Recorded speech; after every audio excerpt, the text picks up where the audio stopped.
La India, posiblemente el país de mayores contrastes en el mundo, es el séptimo más extenso del globo y el segundo más poblado, después de China. Su territorio se extiende desde el Himalaya al norte hasta el sur peninsular tropical. Es una prodigiosa amalgama de lenguas, culturas, etnias, creencias y estilos de vida de la que pocos países pueden presumir. Los verdes valles con sus arrozales en terrazas, sus vegetales, sus cursos tumultuosos de agua, conducen a la ciudad de Srinagar, pasando por el lago Lai y por amplios caminos flanqueados por chopos y chinars, los plátanos orientales. Esta fresca atmósfera natural, unida a la animación comercial de sus sinuosas calles medievales, confieren a esta vieja ciudad un encanto original y tonificante. En las orillas del lago Dal vemos vetustas casas, muchas de ellas de madera, una mezquita y al fondo una imponente fortaleza. Este vetusto puente une dos secciones de la ciudad.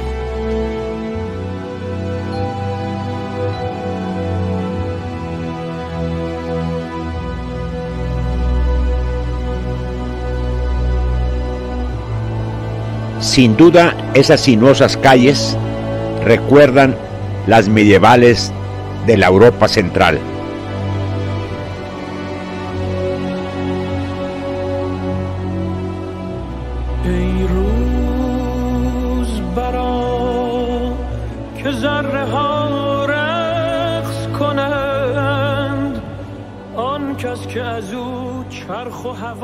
Sobre una pequeña colina se eleva una imponente fortaleza, la Hari Parbat, data del siglo XIX.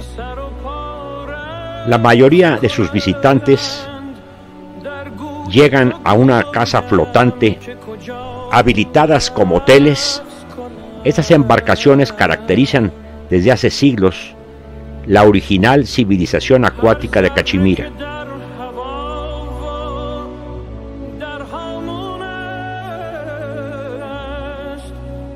Separado del lago Dal por un dique, se halla el lago Nagin, mucho más limpio que el vecino.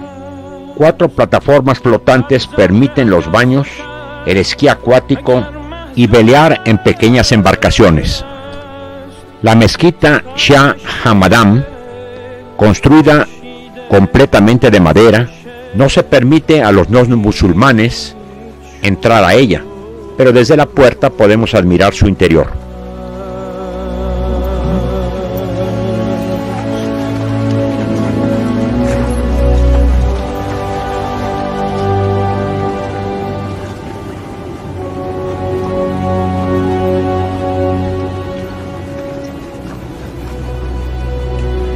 Amritsar, fundada en 1577 por el cuarto gurú Sikh Ram Das, fue erigida sobre un terreno donado por el emperador mogol Akbar.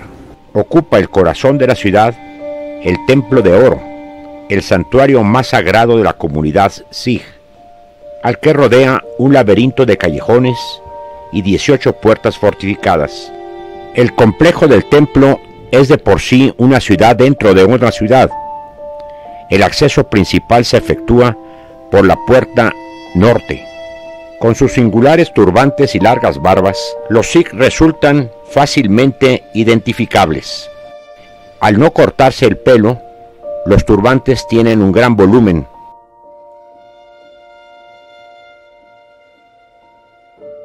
Esta religión se formó en el siglo XV y es contraria a la adoración de imágenes, a los rituales y al sistema de castas.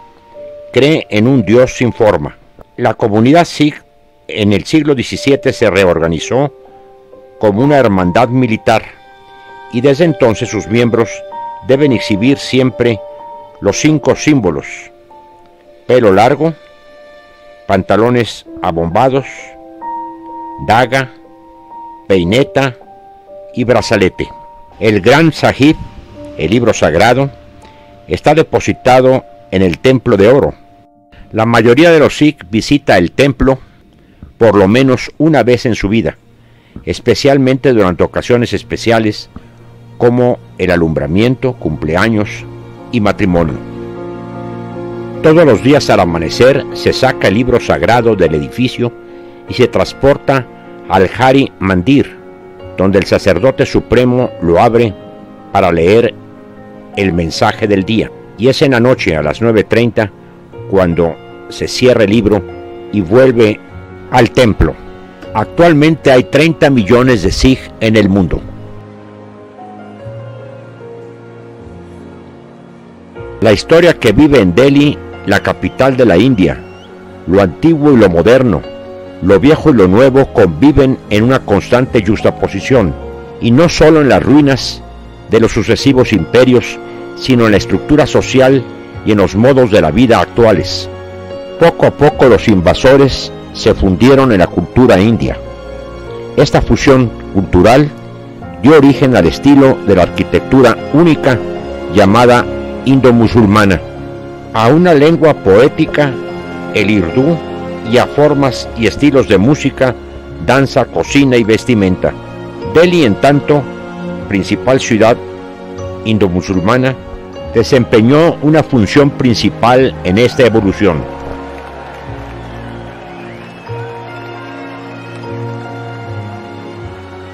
Iniciamos nuestra visita por la Puerta de la India.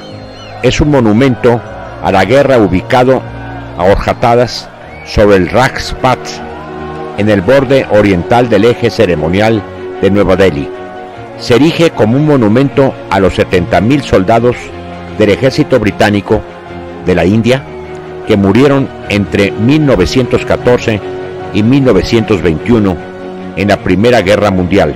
En el monumento se inscriben 13.300 nombres de militares. A menudo se compara con el Arco de Triunfo de París y la Puerta de la India de Mumbai. Después de la Guerra de Liberación de Bangladesh en 1972, se construyó debajo del arco una estructura que consta de un pedestal de mármol negro con un rifle invertido, coronado con un casco de guerra y rodeado de 4 llamas eternas. Esta estructura tiene el nombre de la llama del soldado inmortal. Ha servido desde 1971 como la tumba del soldado desconocido en la India. Nueva Delhi, con sus amplias avenidas, vistas majestuosas, mansiones coloniales que se construyeron por los británicos en la década de 1930 para la capital de su imperio, alberga edificios gubernamentales y la zona de diplomáticos, enclave que concentra todas las embajadas.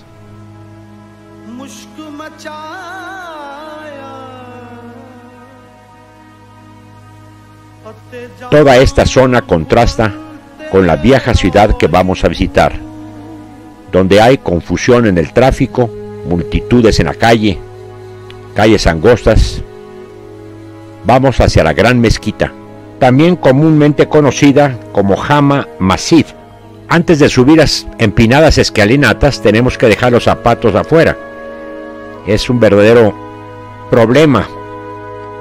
Es una de las mezquitas más grandes de la India. Fue construida por el mogol Shah Jahan en 1650 a 1656. Tiene 3 grandes puertas y 2 minaretes de 40 metros de altura, construidos con tiras de arenisca roja y mármol blanco. El patio tiene capacidad para más de 25.000 personas.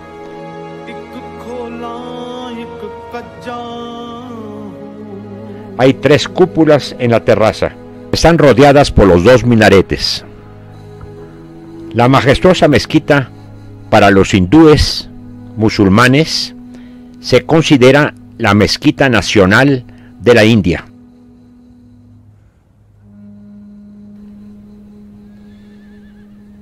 Este es su interior. Los fieles están orando hacia el mihrab. Contemplamos el monumento que representa a Gandhi, de 60 años, realizando la llamada Marcha de la Sal, Caminó unos 250 kilómetros junto con varios partidarios. El Raj Ghat es un monumento donde fue incinerado Gandhi, una plataforma de granito negro donde se leen sus últimas palabras: Ram, oh Dios.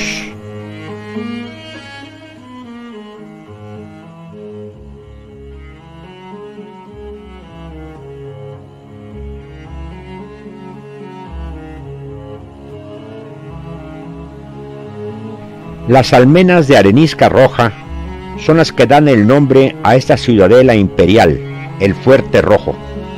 Al llegar nos encontramos con una familia de Sikh que también visitaban el monumento. El fuerte fue encargado por el Shah Jahan en 1639. Tardó 9 años en construirse y fue la sede del poder mogol hasta 1857. El acceso se realiza por el Lahore Gate, una de las 6 puertas del fuerte.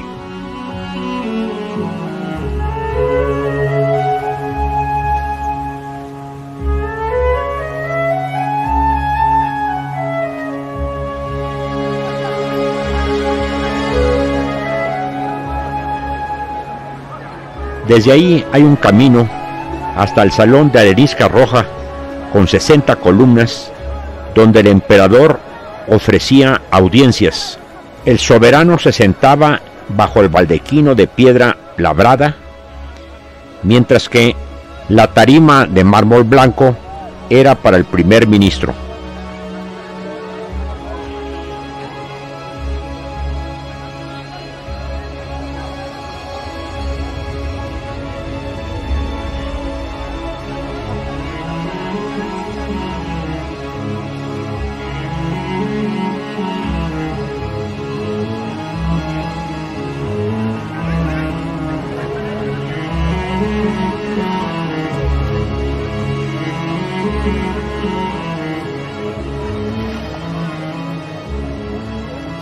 Detrás de este edificio se encuentra el Salón Raj Mahal, cuyas estancias doradas antaño, solo para mujeres, tiene una fuente de mármol en forma de un loto abierto.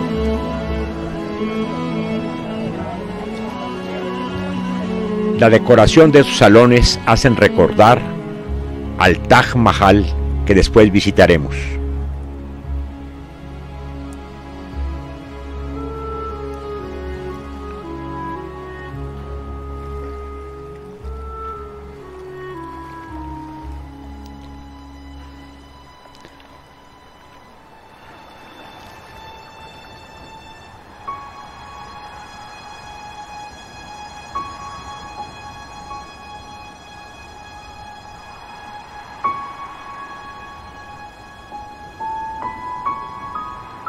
Esta es la mencionada fuente de la cual habíamos hablado.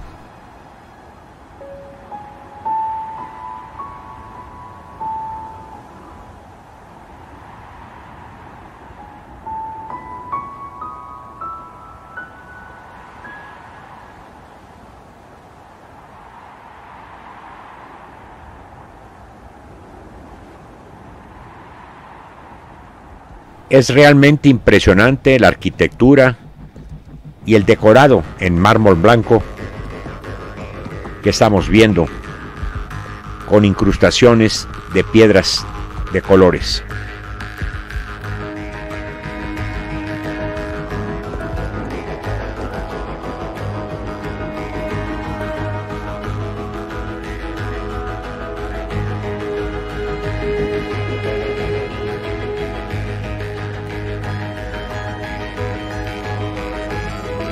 Las celosías también en mármol.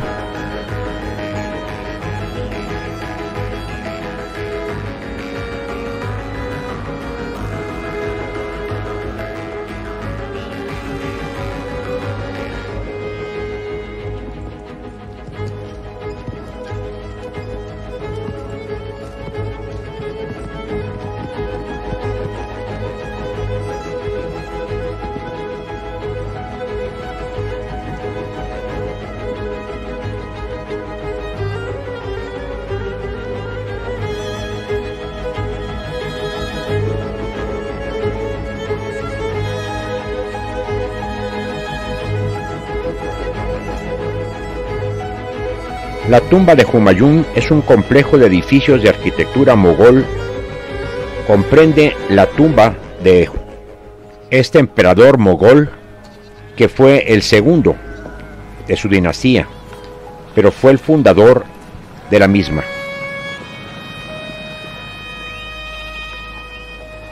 La UNESCO lo considera Patrimonio de la Humanidad desde el año 1993.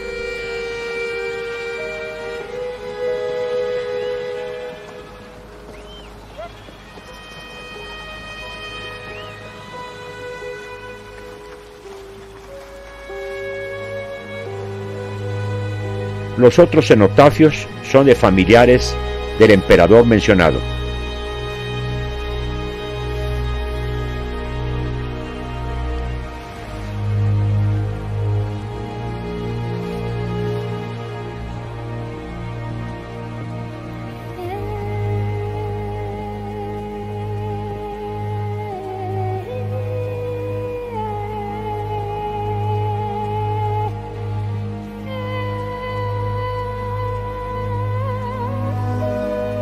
En los jardines de Lodi se encuentra la tumba de Mohamed Shah, que gobernó en 1434 a 44.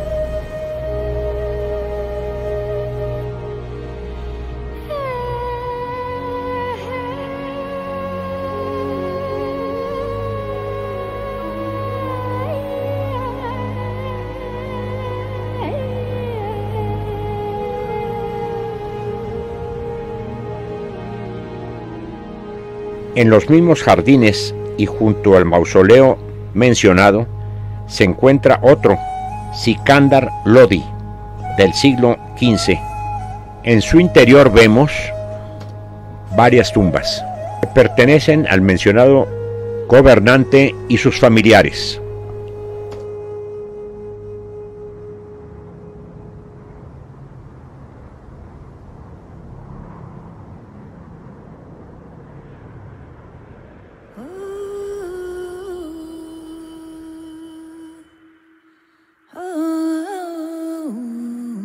También hay otras tumbas, mezquitas y otras construcciones dentro de los jardines de Lodi. El Qutb Minar es un minarete construido con ladrillos y mármol, el más alto del mundo, con una altura total de 72.5 metros. Su construcción la inició Aybak en 1193. El pilar de hierro es uno de los fenómenos metalúrgicos más curiosos del mundo. Tiene una altura de 7 metros y su peso aproximado es de 6 toneladas. El Alay Minar es un alminar que quedó incompleto. Alauddin inició su construcción con la idea de superar en altura y majestuosidad al Qutb Minar. La construcción de esta mezquita data del año 1190 y se construyó con partes tomadas de 27 templos hinduistas y jainistas destruidos por Aybak. Este conjunto de templos hinduistas fue inaugurado oficialmente en 2005. Se dice que atrae aproximadamente el 70% de los turistas que visitan Nueva Delhi.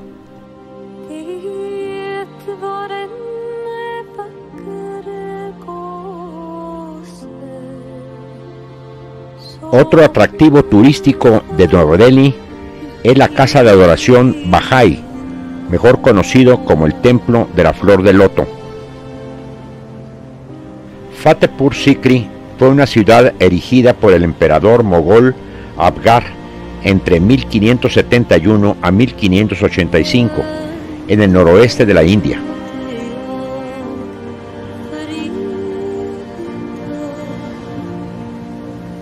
Entramos por la Puerta de la Magnificencia, que es la entrada principal para ingresar al complejo.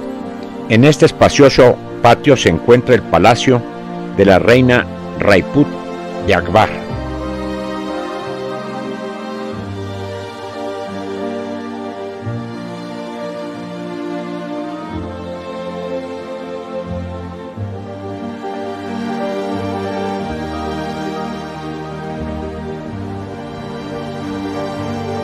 Ahora estamos frente al pabellón de las audiencias privadas.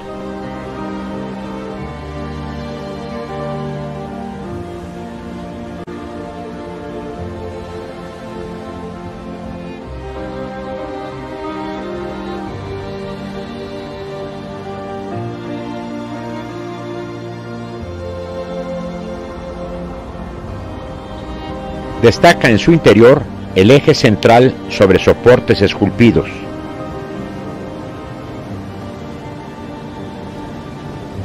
Es importante señalar que esta ciudad fue construida en honor del santo sufí Salim Chishti y fue la capital del imperio mogol durante 14 años, formando un bello ejemplo de la ciudad amurallada mogol, con zonas grandes, públicas y privadas.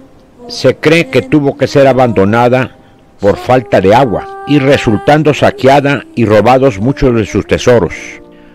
Conserva aún su magnífica arquitectura, mezcla de los estilos hindú e islámico.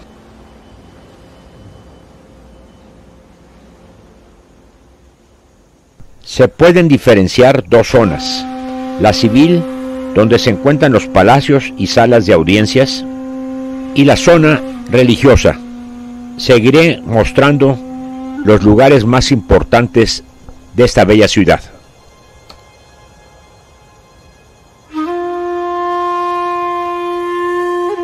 En este amplio patio se encuentra el salón de audiencias públicas del emperador.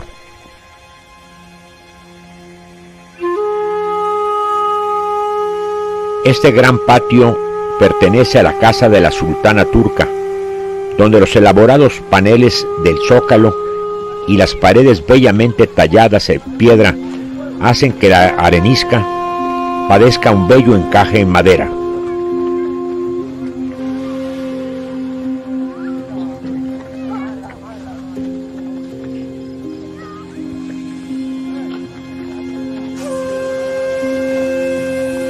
El Haramsara, un complejo residencial de las esposas y concubinas, caracterizado por un gran patio rectangular, y en el lado oriental hay un templo hindú. Estas fotografías fueron tomadas de la película Akbar el Grande para comprender mejor cómo serían estos lugares.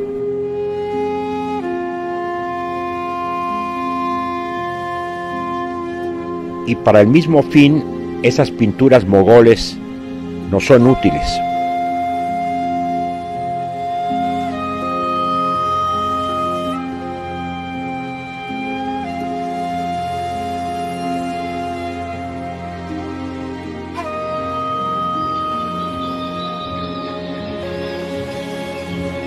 Y el Haramsara inferior, alrededor de un patio alargado, vimos unas anillas de piedra que se creen servían para fijar cortinas y separar los departamentos de cada una de las 200 sirvientas que ahí vivían.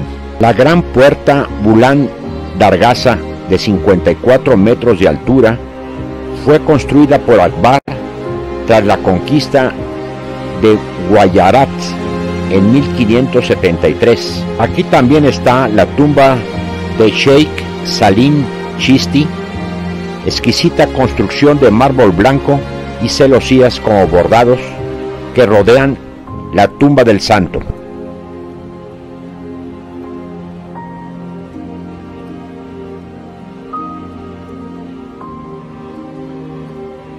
La mezquita Jama Masjid es considerada como una de las mezquitas más grandes del país y fue reconocida como Patrimonio de la Humanidad por la UNESCO en 1986. Construida por Akbar en 1571 a 72. Entramos a ella por la puerta de la Magnificencia, o Bular Darwaza, ya mencionada. El interior de la mezquita está decorado con azulejos vidriados, piedras con incrustaciones y también pinturas que están intrínsecamente relacionadas con el Corán.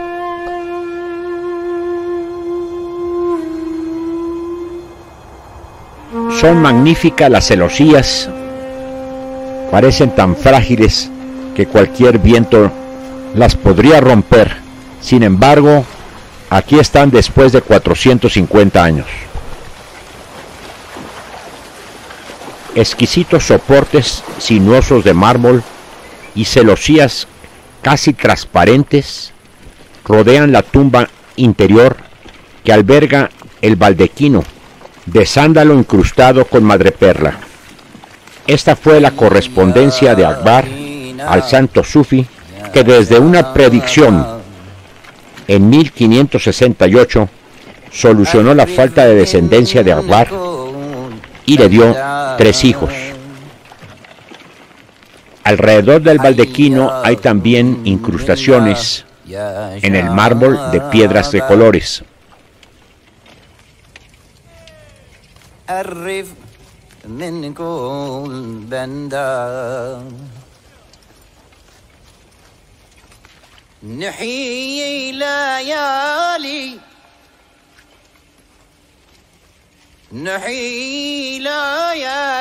A un lado de esta tumba se encuentran otras de personajes importantes de aquella época.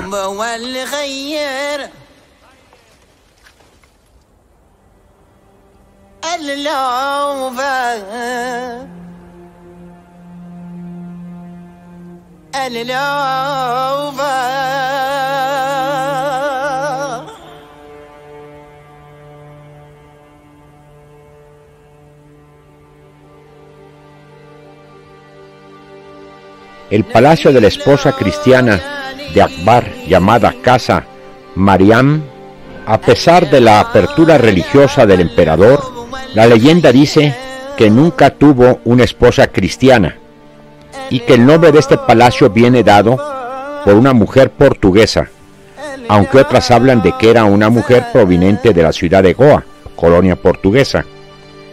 Las pinturas de su interior hacen que la visita al pequeño palacio merezca la pena. Agra fue la sede de la corte mogol durante los siglos XVI y XVII, antes que la capital se trasladara a Delhi. Muchos dicen que el Taj Mahal es poesía hecho arte, y es que la leyenda cuenta que Mumtaz Mahal le pidió al emperador en su lecho de muerte 4 cosas, entre ellas que construyera su tumba y que la visitara cada año. Antes de tener ese nombre, la esposa del emperador era conocida como Arjumand, princesa hija del primer ministro de la corte. Shah Jahan la conoció en un bazar y se dice que fue amor a primera vista. El príncipe Khurram quedó atónito de la belleza de la entonces princesa Arjumand y sin dirigir palabra le regaló un collar de diamantes que la princesa se estaba probando.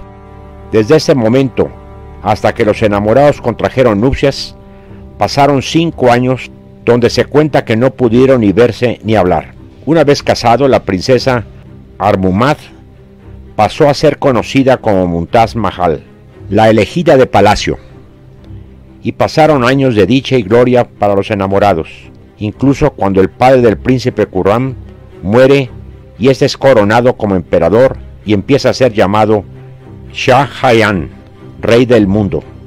4 años después de este acontecimiento vendría la tragedia.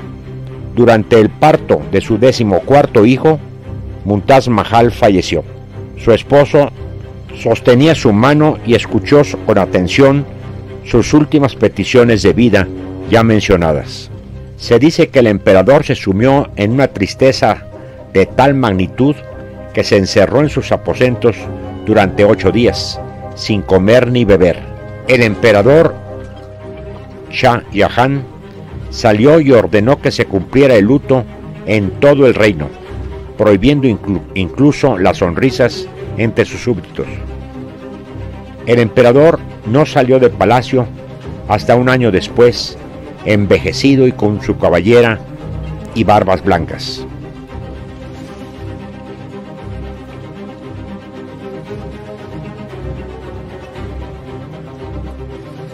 Se dice que en la construcción del Taj Mahal trabajaron alrededor de 20.000 personas y más de 1.000 elefantes. Estuvo a punto de ser destruido en el siglo XIX por los ingleses. Que el Taj Mahal es uno de los destinos turísticos más fotografiados del mundo. Forma parte de las 7 maravillas del mundo desde el año 2007. Gocemos de esas maravillas que nos ofrece el Taj Mahal desde su entrada, que es majestuosa,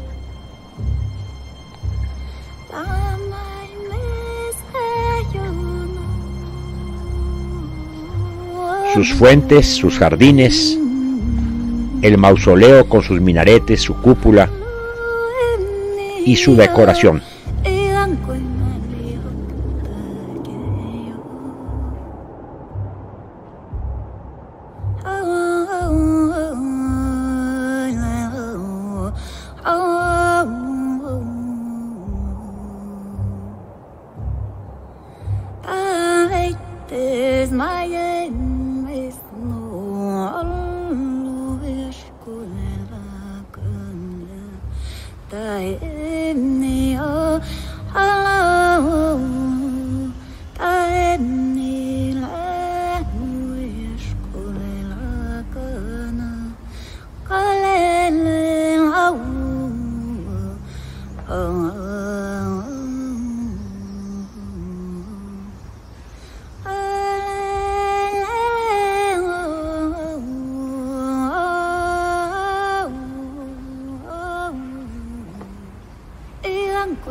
Una de las leyendas del Taj Mahal dice que el Shah quiso hacer su Taj Mahal negro en estos jardines, pero no lo logró. Dependiendo de cómo le dé el sol, el mausoleo puede verse hasta de 10 tonalidades de color distintas.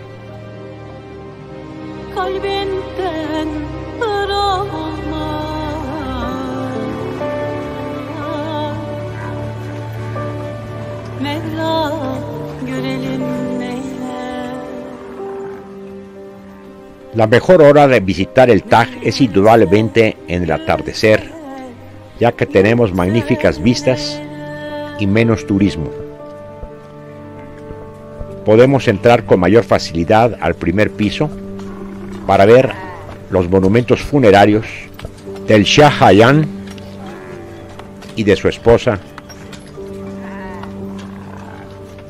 que están rodeados por esa celosía de mármol finamente tallada. Las verdaderas tumbas están en el sótano. La primera vez que tuvimos oportunidad de ir, sí nos permitieron pasar. Actualmente ya no es permitido hacerlo. El decorado de los muros es magnífico, con altorrelieves en mármol blanco, incrustaciones con piedras preciosas y semipreciosas. Esa es nuevamente la celosía que mencionaba, y aquí una panorámica de los monumentos funerarios. Las verdaderas tumbas están en el sótano, como ya decía. La más alta corresponde al emperador y la otra a la emperatriz.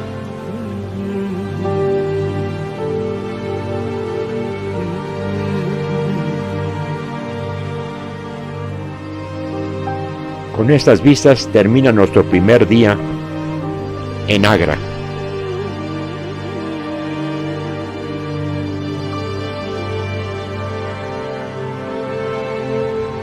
La fortaleza roja de Agra fue construida entre los años 1566 a 1573, siendo rey Akbar, quien la convirtió en su ciudadela. 3 generaciones de reyes la vieron pasar: Akbar, Jahangir, el padre del Shah Jahan, el mencionado Shah Jahan. La entrada resulta espectacular por la puerta de Amar Singh en el lado sur. Un arco de entrada nos conduce a otros 3 arcos sucesivos, encajonados entre las altas murallas y por una cuesta elevada. Nos recibe un amplio patio con jardines y al fondo un palacio de mármol que mandó construir en los años 1627 y 1648 Shah Jahan al principio de su reinado.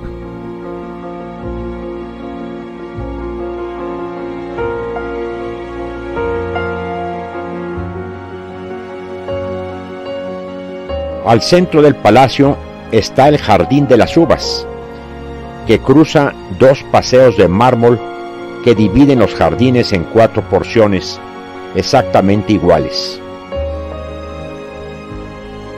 A un lado está el palacio privado, que también es de mármol blanco, con 3 pabellones y un estanque en medio.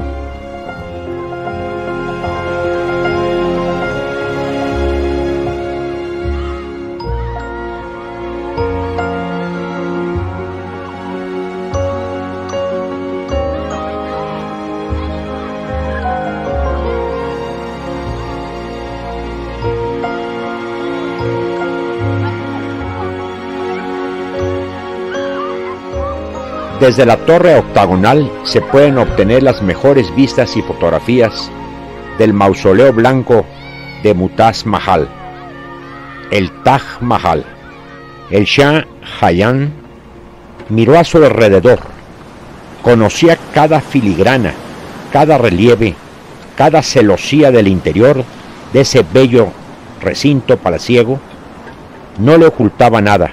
El hecho es que el rey del mundo, el último de los grandes emperadores mogoles, llevaba 8 años encerrado, prisionero, por orden de su hijo y sucesor, Aurangzeb, que usurpó el trono de su padre tras declararle no apto para gobernar.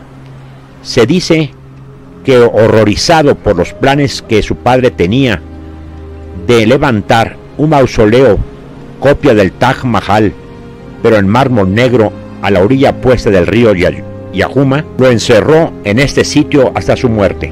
Lo cierto es que el Shah era un constructor megalómano que había gastado gran parte de la riqueza del imperio mogol en grandes monumentos. Se asomó una vez más a la balconada del Fuerte Rojo, tal como lo llevaba haciendo cada día los últimos años. Lloraba un alma enamorada, lágrimas, dolor, pena, llanto. Un corazón entona su triste canto. Una mano cansada tras su ventana cerrada. Allí desde su palacio, desde su ventana, admira aquella lágrima blanca, poesía hecha arte. Arte que la pasión arranca para ti, mi amada, mi esposa, mi alma hermana. Poéticamente así se describe los últimos días del gran mogol, el último gran emperador de ese imperio. Continuamos visitando lugares del harem, como la piscina,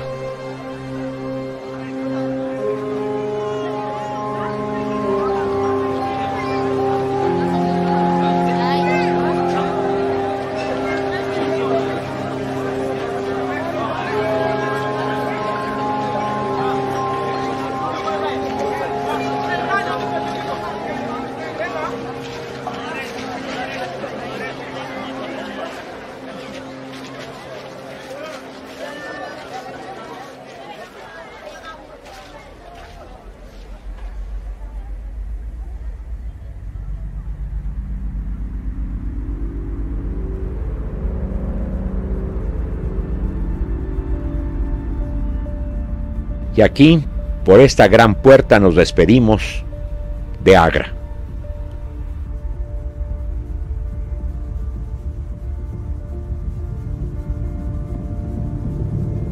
La tradición budista afirma que alrededor del siglo V a.C., el príncipe Siddhartha Gautama llegó a la localidad de Bodh Gaya como un monje asceta.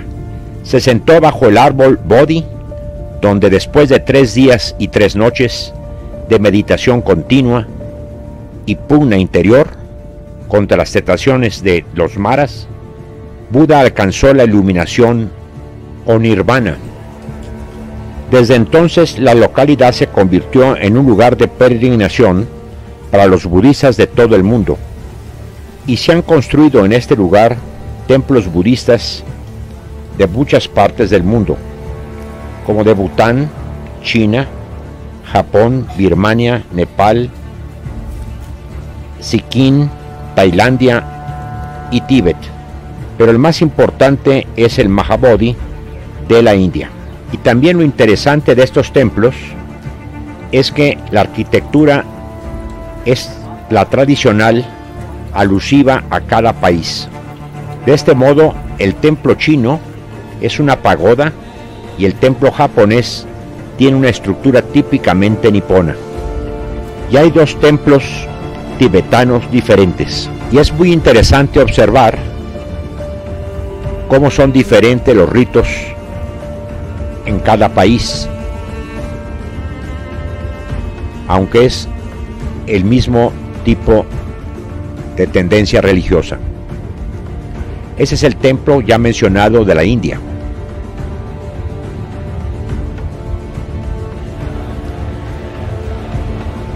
Y aquí el ya mencionado también árbol de Bodh.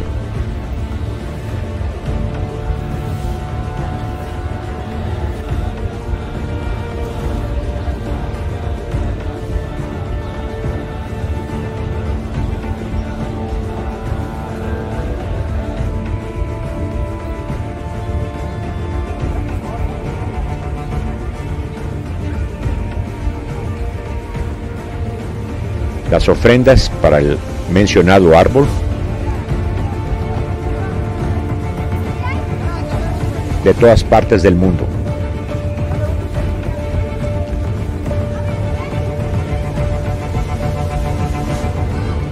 Ese es el templo de Tailandia. Existe uno muy parecido en el Palacio Real de Bangkok.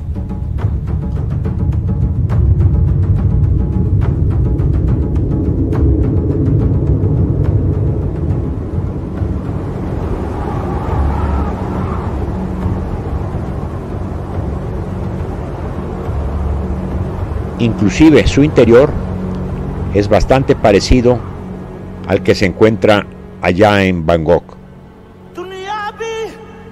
El gran Buda que ahora vemos mide 20 metros de altura con la base.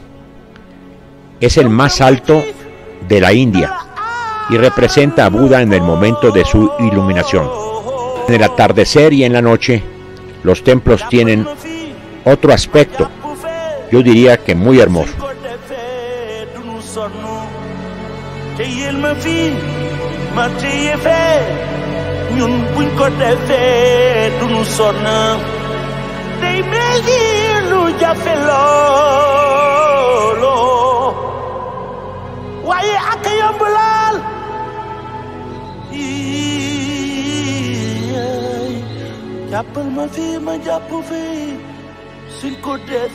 Aquí se guarda una huella de los pies de Buda.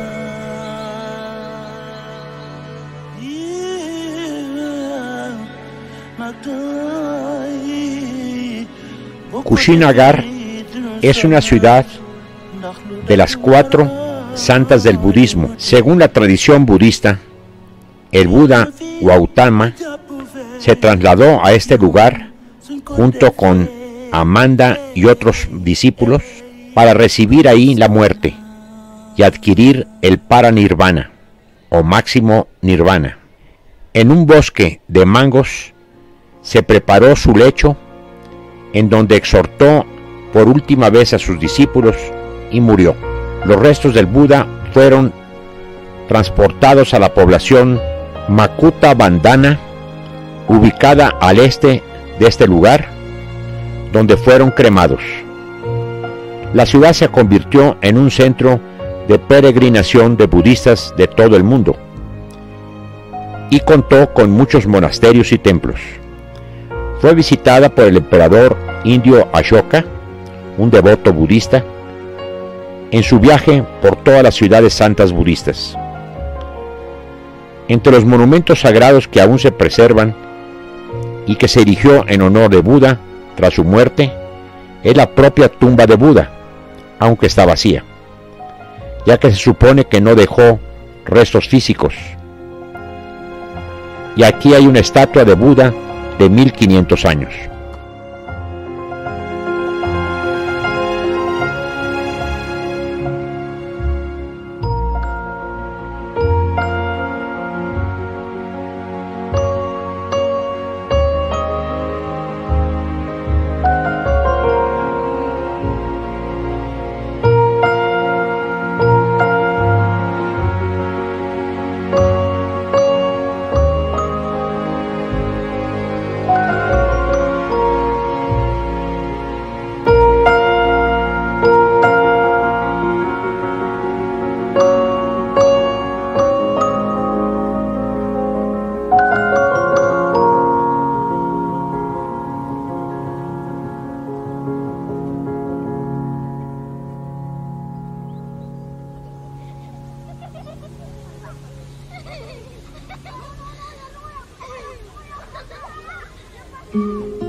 Tyst det är i nattens bo, alla sover stilla, kossorna och ängarna, alla sover stilla. Under stjärnors himlavalv, under månens jordavann, kan du drömma och sova.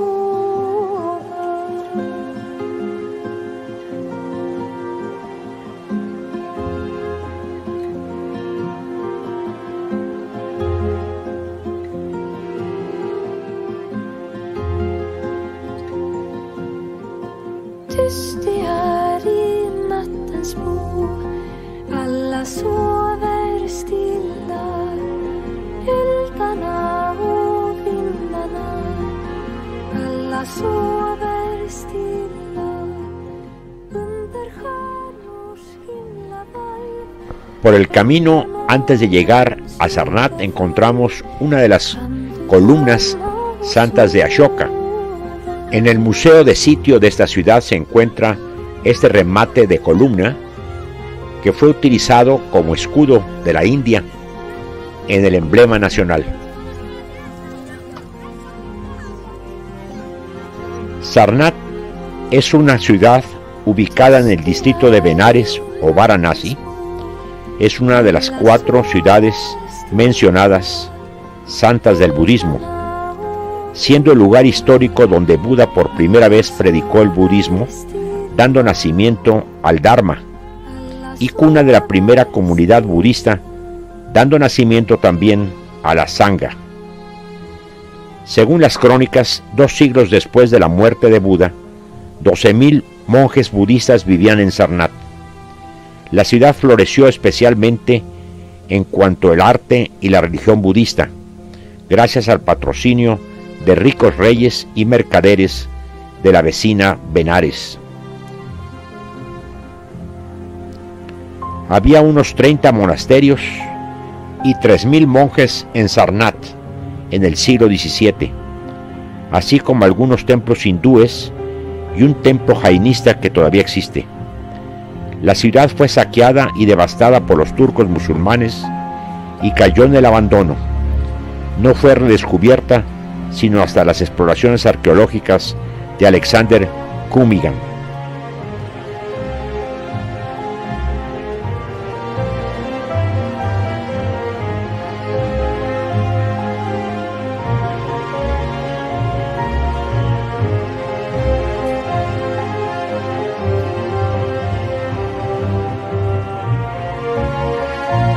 El monumento central de Sarnath es esta estupa, erigida en el siglo V después de Cristo, sobre el lugar donde se cree que Buda pronunció el sermón a 5 de sus discípulos. A su lado están los restos de la estupa Dharma Rajika, construida por el emperador Ashoka.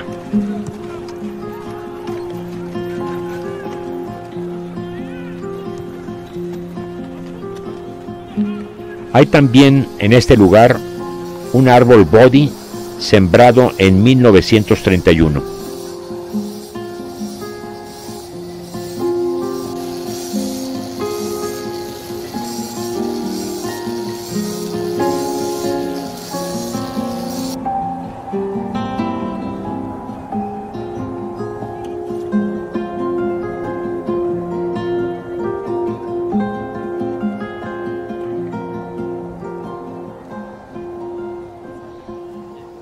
Todavía a todo alrededor de la estupa se conservan algunas inscripciones. En los nichos hay unas cuantas esculturas de Buda sentado en posición de loto.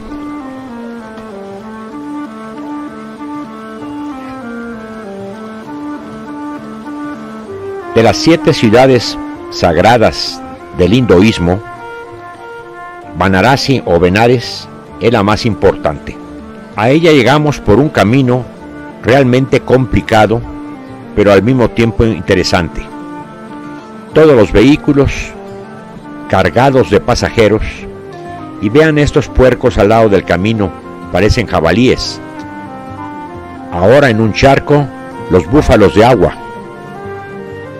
Escenas constantemente interesantes en el camino, y hay momentos que yo, si fuera chofer, no sabría por dónde irme,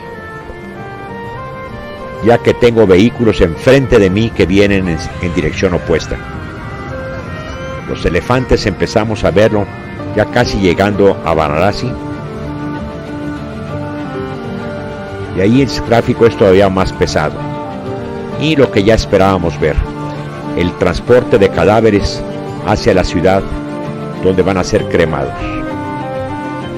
Llegamos a la ciudad ya de noche y de inmediato nos fuimos hacia los Ghats del Ganges, ya que es un verdadero espectáculo, como vamos a ver, lo que se forma en estos lugares.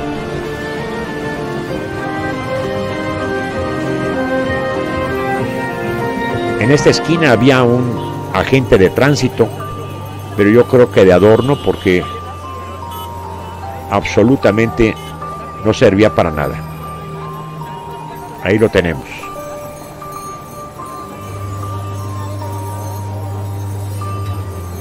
Y aquí en adelante voy a dejar de hacer comentarios en muchas ocasiones con el objeto de que ustedes mismos hagan su propia idea de lo que están viendo.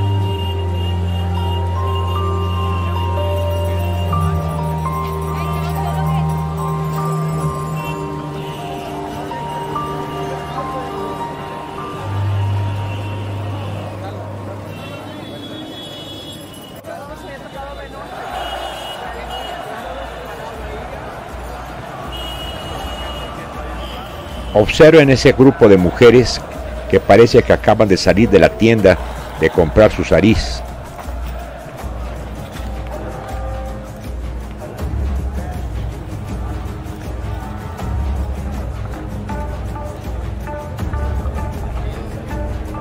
Observemos cómo todo el grupo de transeúntes van hacia un mismo lugar, hacia el Ganges.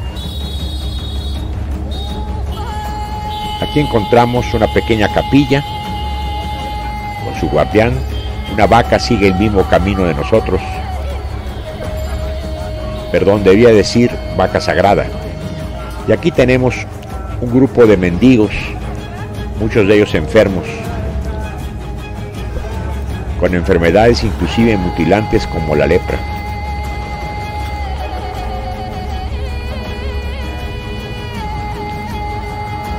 Estamos bajando hacia el Ghat principal, donde todas las noches hay una ceremonia en honor al Ganges.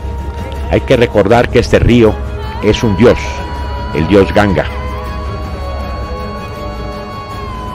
Le van a ofrecer, entre otras cosas, flores y también pequeñas veladoras que flotan en el río. Y por la noche es un verdadero espectáculo.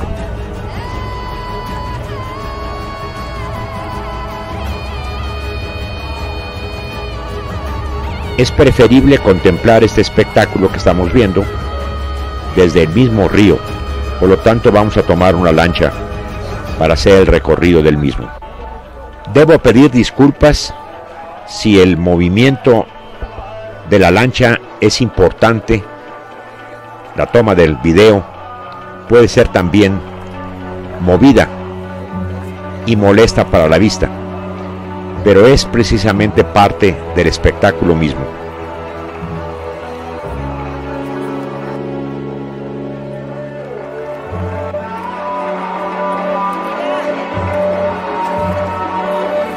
Debo explicar que la ciudad es conocida en todo el mundo por sus numerosos ghats, que son terraplenes hechos de escalones de losas de piedra a lo largo de la orilla del río, donde los peregrinos realizan abluciones rituales. Los brahmanes, jóvenes sacerdotes con sus batas de satín, comienzan el ritual sincronizando sus movimientos alrededor de los 4 elementos que intervienen en el acto: la tierra, simbolizada por las flores, el agua del río, el fuego, que presenta a través de velas y las lámparas de aceite, el aire, recorrido por el incienso que invade la escena de humo y olor. Ellos se suman a los cantos, el baile y las luces, todo el servicio de la exaltación religiosa.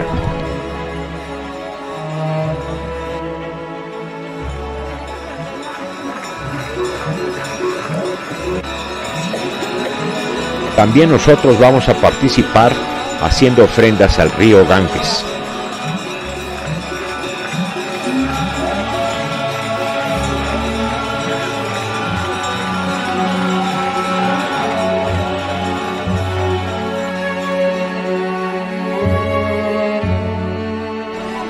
Los 4 elementos ya mencionados que intervienen en el acto religioso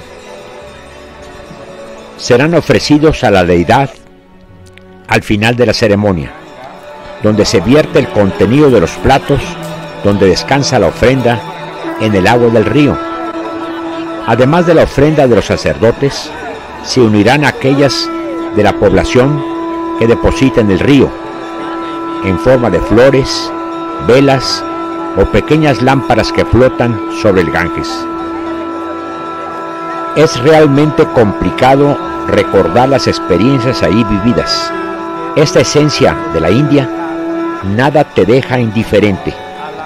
Todo tiene un gran poder de atracción. Es una ciudad caótica, fácilmente criticable, pero hay que olvidarse del caos, de la suciedad, de la contaminación y observar tranquilamente la bullosa vida a orillas del Ganges. Ahí confluyen 2 ríos, al norte el Varuna y al sur el Asi.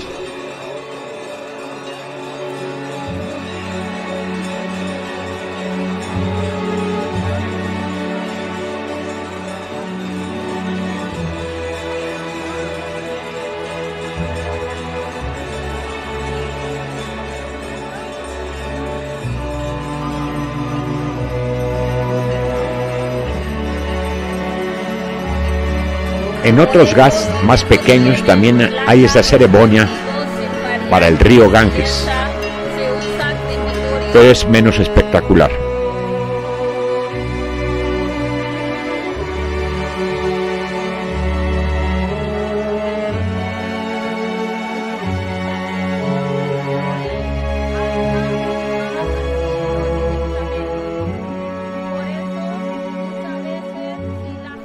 Y a lo lejos contemplamos las piras funerarias que creman cadáveres día y noche.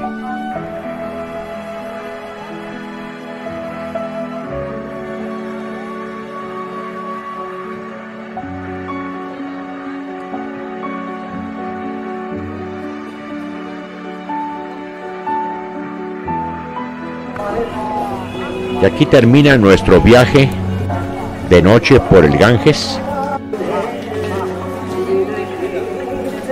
Vemos como ya hay mucho menos turismo y también mucho menos peregrinos ya a esta hora de la noche. Sin embargo, los sadhus o los hombres santos los vemos a cualquier hora del día o de la noche en estos lugares. A la mañana siguiente, los mendigos los encontramos en el mismo sitio de la noche.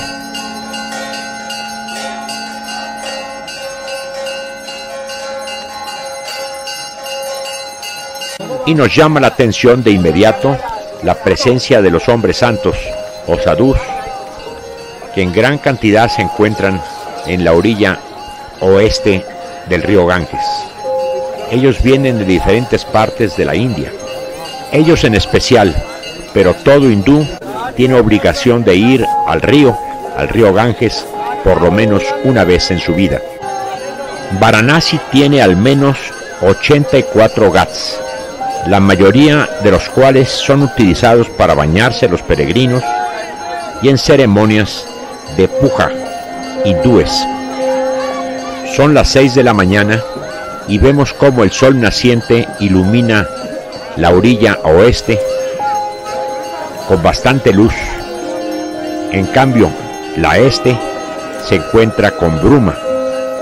Y debo señalar que esta última orilla del río está maldita. No hay ninguna construcción en ella.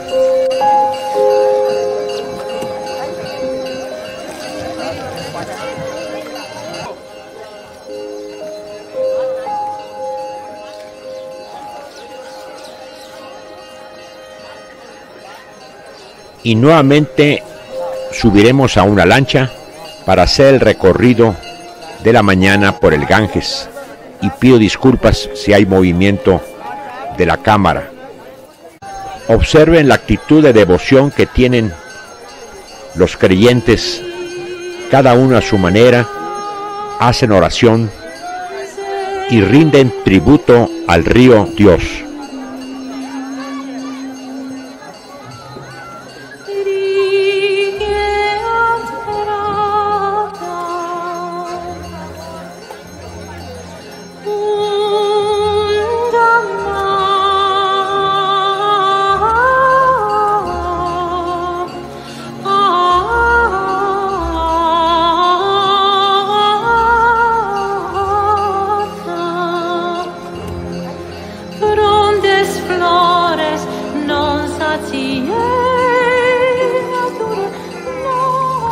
Observemos este ghat que tiene en los edificios chimeneas extrañas. Es un ghat para cremación que utilizan hornos de gas. En cambio, a un lado se encuentran los crematorios tradicionales de madera.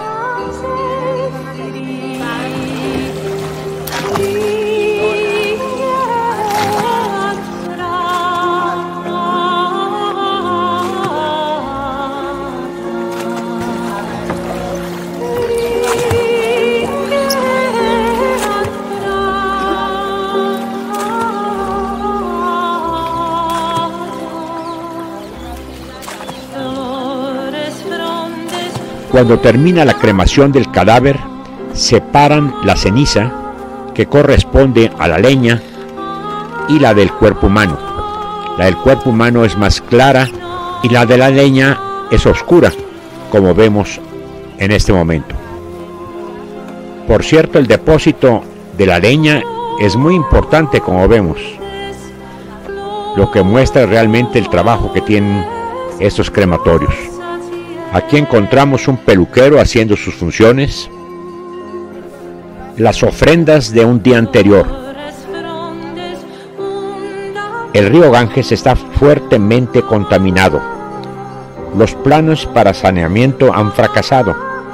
Antiguamente se le atribuía una pureza legendaria, hoy está plagado de desechos químicos, de fertilizantes, de bacterias y restos fecales que superan en decenas los límites permitidos.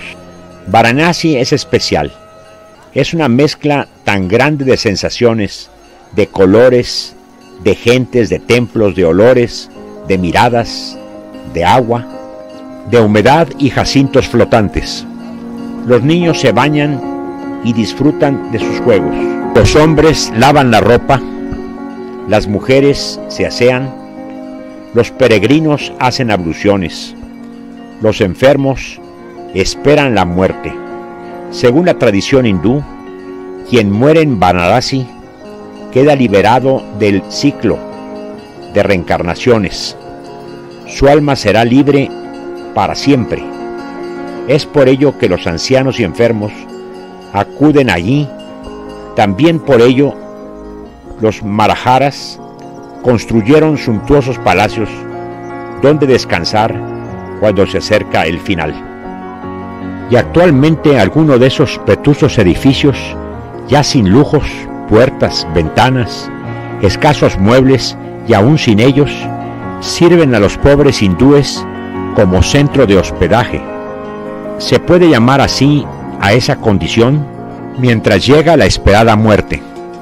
Pero se complica el acontecimiento, ya que se requiere 300 kilos de madera para cremar un cadáver en 3 horas.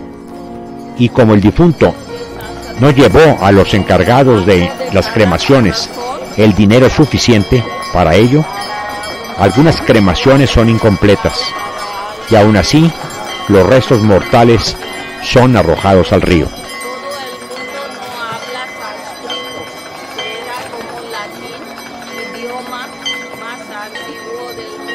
Como decía del Ganga Devi, o diosa Ganges, es un adorado río para los hindúes, ya que creen que bañándose en sus aguas se perdonan sus pecados y ayuda a la liberación del ciclo de la vida y muerte, el samsara.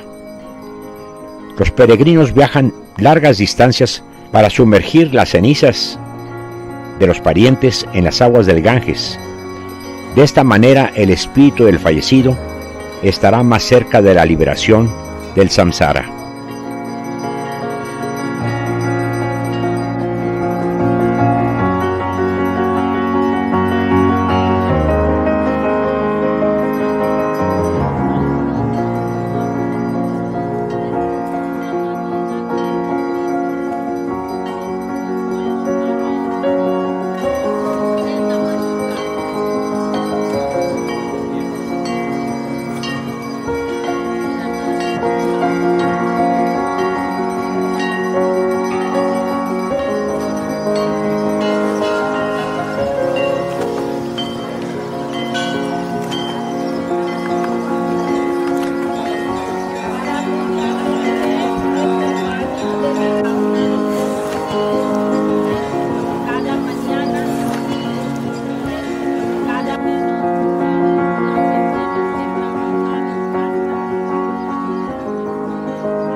sexuales No. en su vida. Por eso tienen solo una ropa que se llega a... Y los gaps que no tienen templos, solo viviendas. Sí, son las cartas.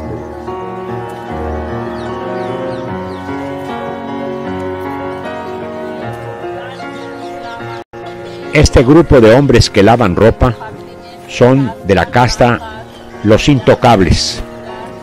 Es la casta más baja de la India.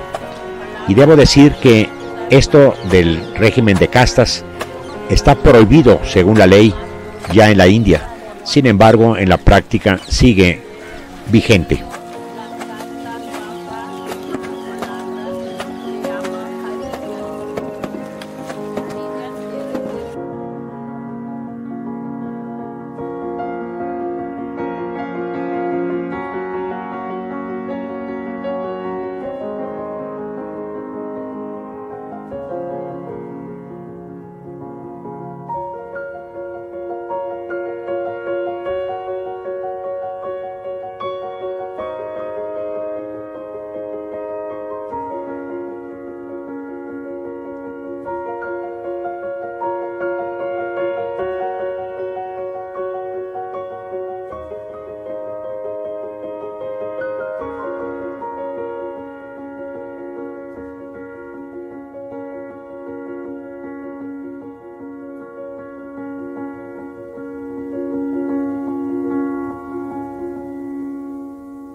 Estamos pasando frente a un templo hinduista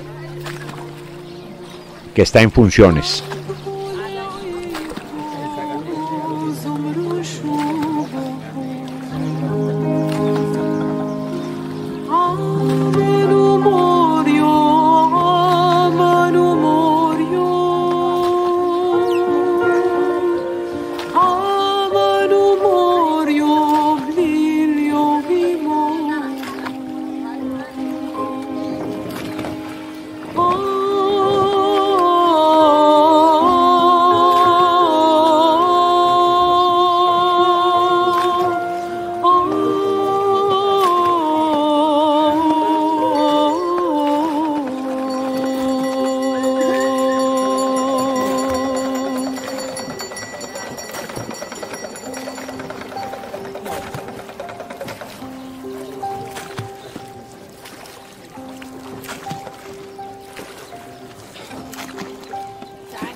Es más dulce. Me gustan los zancudos.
Ahora vamos a caminar por las estrechas calles de Benares, rumbo hacia el Templo de Oro, dedicado a Lord Shiva. Por la construcción de una mezquita, ha sido destruido y reconstruido el templo varias veces. Nos encontramos, como es frecuente, con grupos de personas que llevaban los cadáveres al lugar de la cremación.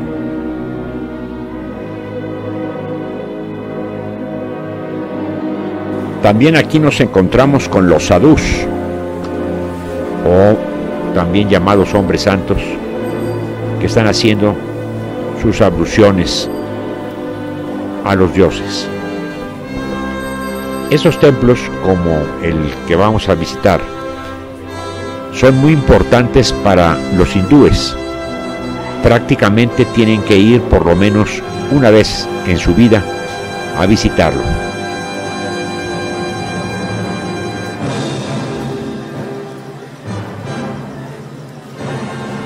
En esta canasta están las ofrendas para el dios Shiva, que los fieles compran antes de entrar al templo. Largas filas de fieles esperan para entrar.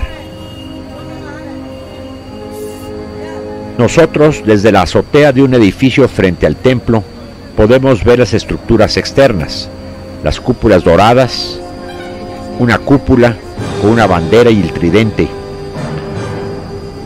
Está prohibido el acceso a los no hindúes y por lo tanto obtuve un video del interior tomado por el doctor Vijay Rama con el objeto de ver lo que sucede en él.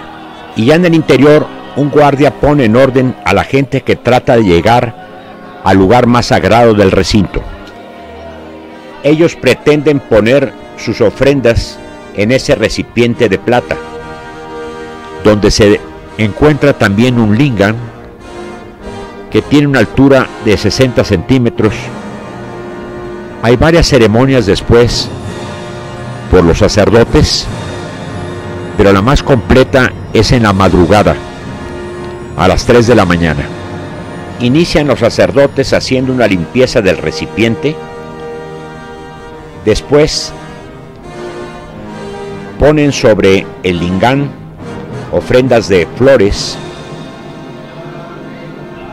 También al mismo lo cubren de una sustancia blanca que es mantequilla derretida.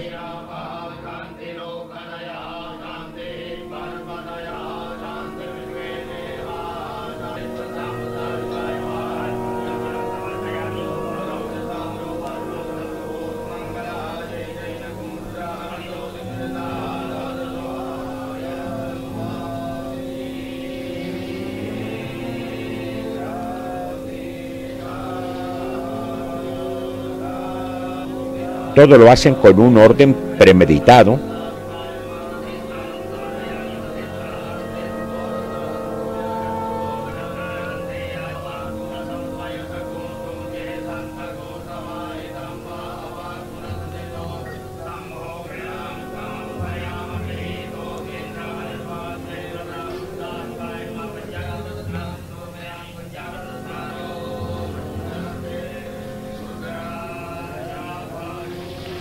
Nuevamente parecen limpiar el recipiente.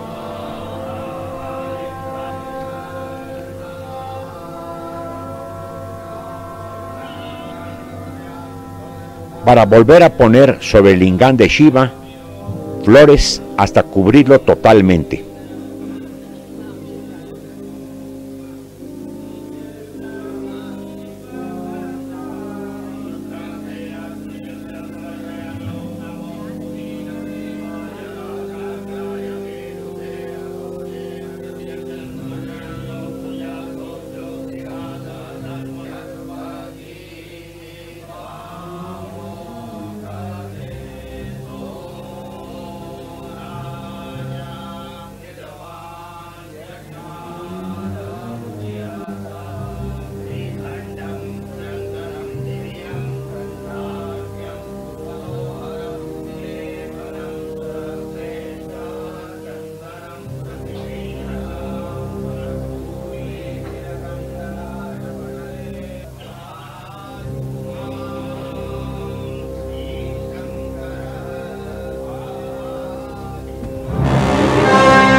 Y ya para terminar, esparcen fuego alrededor de la bandeja de plata.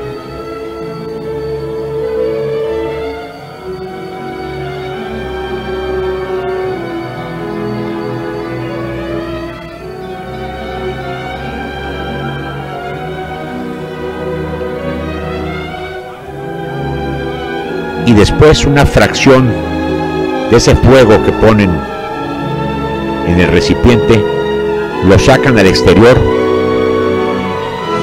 para que los fieles se calienten las manos con él y participen en la ceremonia en honor a Shiva.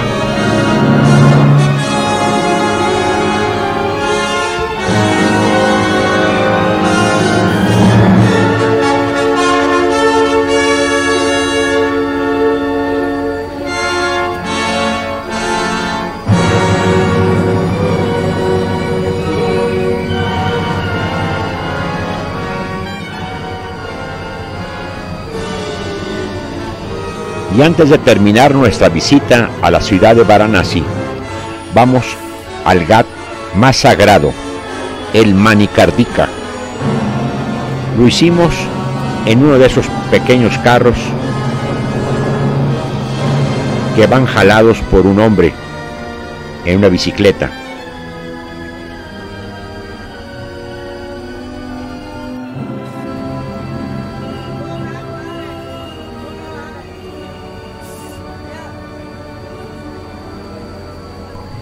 A mano izquierda de nosotros llevan a un cadáver al crematorio.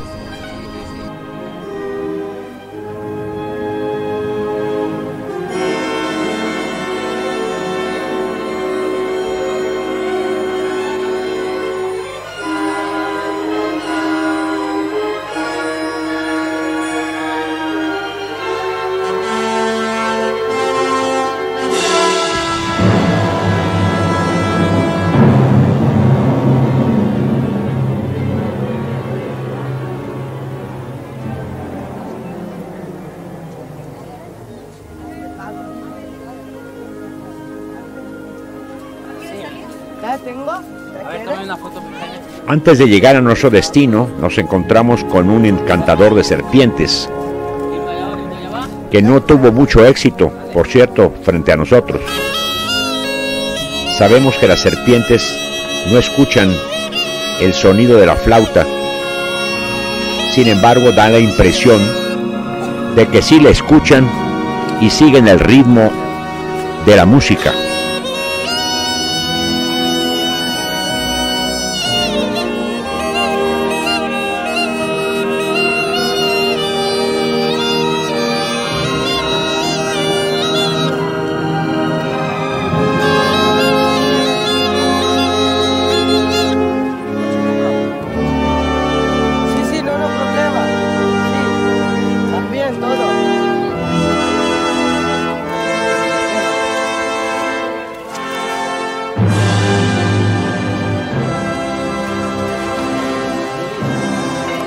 Al llegar al Ghat vemos grandes cantidades de madera, ya que aquí